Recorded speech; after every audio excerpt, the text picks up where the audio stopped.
Heaven Official's Blessing. Chapter 146. Audio source: WuXiaWorldAudiobook.com. Ambivalent regrets. General Ming snaps the hateful sword. Corpses piled over the ground. Black smoke was dispersing, and the three were tense and guarded. After that tall mountain had migrated behind them undetected, the path AEAD finally came into view. Thick black woods layered and overlapped, exceedingly horrifying, and every so often there'd be the strange squawks of black crows. While Xie Lian heightened the alert of all his senses, he unconsciously reached for Hua Cheng's hand at the same time. Yet unexpectedly, the moment their hands touched, he noticed an alarming sign. Hua Cheng was obviously a ghost demon, but at that very moment, his body temperature was blistering hot like a high fever. Xie Lian was instantly taken aback and whispered, "San Lang, are you changing back?" Although Hua Cheng was burning from his forehead to his fingertips, his expression never changed. Soon, Hua Cheng was going to change back, and in their current situation, it was definitely great news. However, the time before he formally returns to his old self must be the most important, most critical point. Making a split-second decision, Xie Lian cried, "I'll set up an array and shield you." Then he went straight into action. He called forth Rue and made it circle around Hua Cheng to form a large circle of 4 meters, then plunged Feng Xin in front of the circle as the door locked to the ceiling circle. Hua Cheng sat down on the ground to meditate and said, "Gerger, keep Feng Xin with you for defense. No, this array can't be sloppy. There must be a bladed weapon that's touched human blood." Before he finished speaking, he felt there was something rubbing against him behind his back, and when he looked around, he was instantly speechless.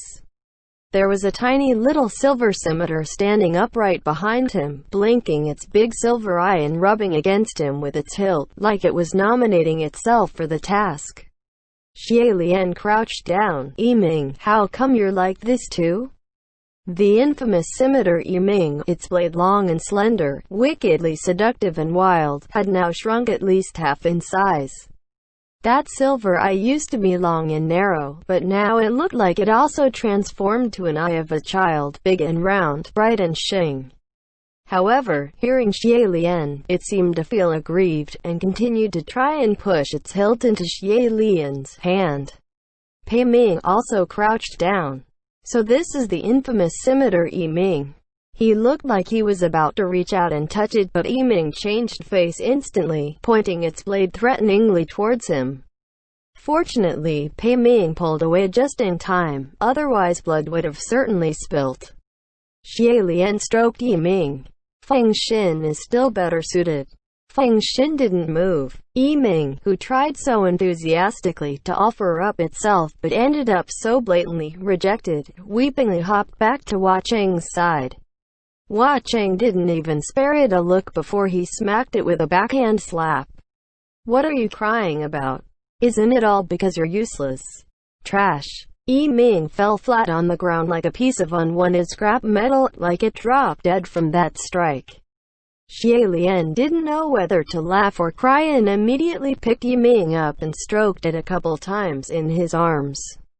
"Nothing of the sort. Don't listen to him. You're not trash, you're very useful." Pei Ming couldn't stand the mood in the circle anymore and stepped out, standing at the boundary, slowly pulling out his sword once more. Things weren't supposed to be this stressful, but who knew we'd run into such an impressive, troublesome character from the start. "Your Highness really does have the best of luck." The reason why the group of them made the trip to Mount Tonglu was to annihilate any candidates who had the potential to become a supreme, so they must seek the more powerful amongst the demons. Xie Lian also couldn't tell anymore whether if this counted as good luck or bad luck. However, Hua Cheng said, "Why does General Pei think so matter-of-factly that it's His Highness' luck that's the problem? Have you never thought that maybe that swift life-extinguishing blade demon was coming after you?" Pei Ming laughed out loud. "If that demon was a woman, I'll believe it." Yet unexpectedly, he hadn't laughed for very long before his face suddenly changed and leapt to the side. When he looked up again, blood dripped and flowed down his cheek. A bloody cut appeared on Pei Ming's face. He felt his face in disbelief, and his whole palm was smeared with blood. This was no scratch. The two of them were both on high alert, yet Xie Lian was perfectly fine and didn't sense any killing intent directed at him at all, so he said truthfully, "It seems it really is coming for you, General Pei." Pei Ming was about to speak, but the sound of a sharp blade slashing through the air came once more. This time he was prepared and swung his sword. This strike really did hit something, and a figure appeared in the air, splitting into two from the strike, and crashed to the ground, one half upper body, the other half the lower body, the eyes gloomy and vicious, glaring at Pei Ming. It was that swift, life-extinguishing blade demon. Pei Ming walked over and stepped on his chest, the tip of his sword pointing at his throat. "What are you?" That creature had said he was once the blade of an executioner, but if that really was the case, then after Pei Ming chopped him in half, he should have shown its true form and end this ridiculous act. What kind of blade could still do as it pleased after snapping in half? Yet unexpectedly, that swift, life-extinguishing blade demon bulged his eyes, sneered, and broke Pei Ming's sword with his bare hands. Clang! Pei Ming's eyes instantly widened. It wasn't just him, even Xie Lian had a similar reaction.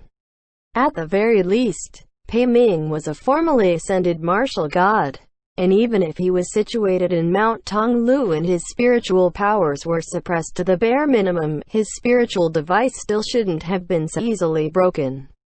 The swift, life-extinguishing blade demon laughed soundly. "I can't believe you'd use such a trashy sword." The sword was broken, so Pei Ming resorted to using fists as the sword.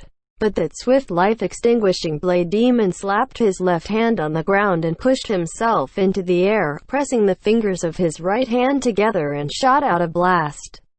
Where his palm blast flew by, a bright chilling light of metal shone. It was a gust with razor edges. It appeared that its true form really was a sharp weapon. Xie Lian stood within the circle and was about to leave to help, but was stopped by Hua Cheng, who said with a low voice, "Gerger, watch closely." Pei Ming also shouted, "No need to interfere. If he, an esteemed martial god of North, couldn't even defeat a mere blade demon from the outer edges of Mount Tonglu, then how could he face himself?" However, although that blade demon only had his upper half body, he was extremely agile, and no matter where Pei Ming struck, it looked as if he already predicted every step, which made things rather pessimistic for Pei Ming. After hundreds of moves, there were actually over 10 gashes on Pei Ming. Xie Lian couldn't watch anymore and called out, "General Pei, come back into the circle first." Pei Ming's face was growing grimmer and grimmer. He refused to retreat, and Xie Lian couldn't bluntly join the fight to make it 2 against 1. To some martial gods, to require help when fighting one-on-one was a form of humiliation. Xie Lian tried again. "General Pei, come back first. There's something weird going on, can't you tell? This man knows too well of your sword techniques." Naturally, Pei Ming also noticed. He just couldn't believe it for the moment. But since even Xie Lian, who was observing on the side, had noticed, he had to believe it even if he didn't want to. Xie Lian pulled Feng Xin out and temporarily opened a small gap. Pei Ming took the chance to leap back into the circle, his expression extremely grim. Xie Lian plugged Feng Xin anew and asked, "General Pei, aren't you going to pick up your broken spiritual device?" Pei Ming wiped away the blood on his forehead and replied darkly, "That's not my spiritual device. It's just a decent sword I picked randomly." Hearing this, Xie Lian sighed a breath of relief. Although any sword Pei Ming picked randomly would be a fairly sumptuous sword, but it still couldn't be measured as equals to a spiritual device. He asked, "Why doesn't General Pei bring your spiritual device when coming here?" "I didn't forge any," Pei Ming replied. Xie Lian was even more curious now. Why not? Typically, martial gods would forge their most agreeable weapon into a spiritual device, and it'd be akin to adding wings to a tiger in battle. Pei Ming hadn't yet answered, and that swift life-extinguishing blade demon humphed coldly. That's obvious because his most agreeable sword no longer exists. Pei Ming frowned. Who exactly are you? You're not asking what exactly he is, Xie Lian asked. The swift life-extinguishing blade demon humphed.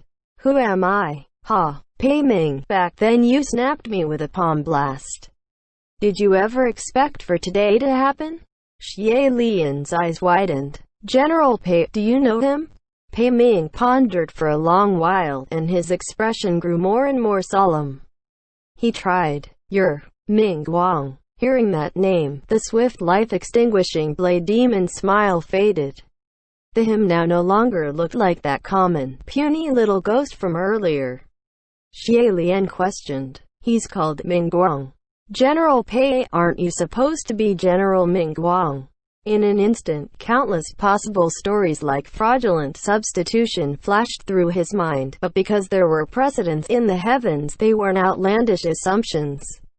He couldn't help but think, is this another Earthmaster Yi? Pei Ming seemed to have seen through what he was thinking and said while covering his wounds with his hands, Your Highness, what are you thinking?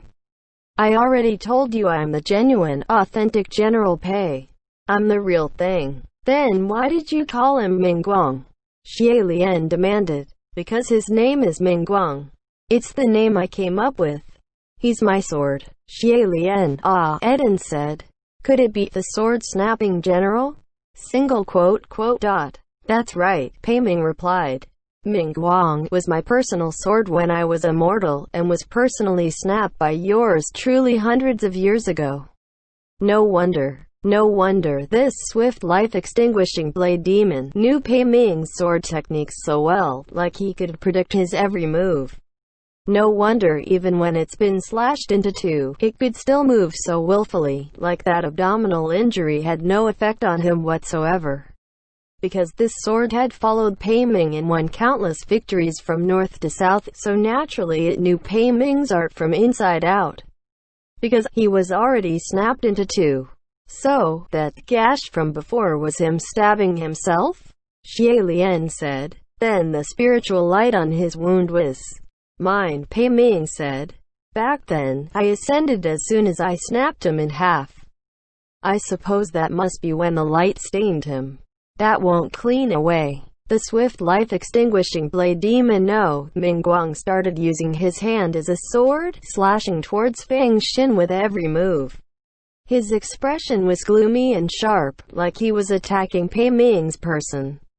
Xie Lian couldn't help but ask, General Pei, why does your sword resent you so much? What did you do to it? What's the story behind the sword-snapping general?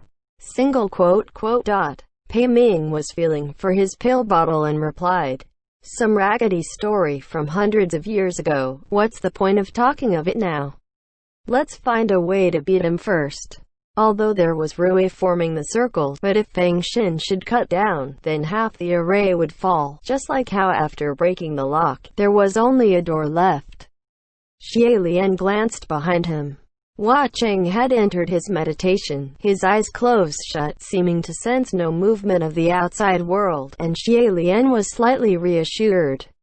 However, Pei Ming's voice pulled him back. Your Highness, will your sword hold? Xie Lian turned his head back around. I don't know. Feng Xin's old after all. That's alright, Pei Ming said. Ming Guang's pretty old too. Xie Lian sighed in relief. If that's the case, as long as there's no outside help, then we should be able to hang on for AW. Yet unexpectedly, before he finished his words, a series of heavy footsteps sounded from the direction of the forest. Soon, a giant, savage-looking, dark-skinned burly man donned in broken armor appeared. That burly man was abnormally tall, and the moment they saw him, both Xie Lian and Pei Ming dripped a drop of cold sweat. That burly man had noticed that in their direction there was a man chopping at a sword madly with bare hands and seemed to find it astonishing, so he walked over. Xie Lian and Pei Ming both covered their faces with their hands at the same time and turned around. As for Ming Guang, when he noticed a giant corpse walking towards him, looking like he's one of great strength, called to him, "Hey, big guy, give me a hand. Help me knock out this sword and break the array. I'll split the heads inside with you." Yet, that burly man didn't seem to be a man of the Midlands, didn't die a ghost of the Midlands, so the languages were different, and he didn't seem to understand what was said, and only shouted back. The two shouted at each other for a while, but nothing was achieved except veins popping. Pei Ming did his best to appear the way he was covering his face was more natural and more suave, and he whispered, "Your Highness, what's that savage yelling about?" Xie Lian whispered too. He thought your sword is trying to provoke him, so he got mad, telling him to kneel down and beg for mercy, otherwise he'll beat him to death. "Oh good," Pei Ming said. "Hope they start fighting soon then." Yet unexpectedly, that giant man seemed to have heard their whispers and turned his head around, staring at them closely. Xie Lian and Pei Ming tightened the hands covering their faces, no longer able to care about appearing natural. However, that burly man still recognized them and stomped the entire ground, quaking. He roared, "It's you, scrap collecting cultivator, Pei Sus Boss." Since they were recognized, the two dropped their hands. After some hesitation, Xie Lian said warmly using Ban Yu tongue, "General K. Mo, please calm down." That peculiar burly man was naturally K. Mo, who had escaped his seal after Mount Tung Lu's tremors aroused millions of demons. He was first captured by Xie Lian, and had also seen Pei Ming, who stood next to Pei Su during trial. Seeing his enemies, his eyes reddened, and without another word, he kicked at Feng Xin, and that sword was instantly knocked off center by an inch. Seeing this, Ming Guang clapped and cheered divine, and continued to shoot out blasts after blasts. Seeing Feng Xin shaking harder and harder under their combined attacks, Xie Lian felt Hua Cheng's forehead, but his hand instantly shrank back from the heat. What should we do? End chapter.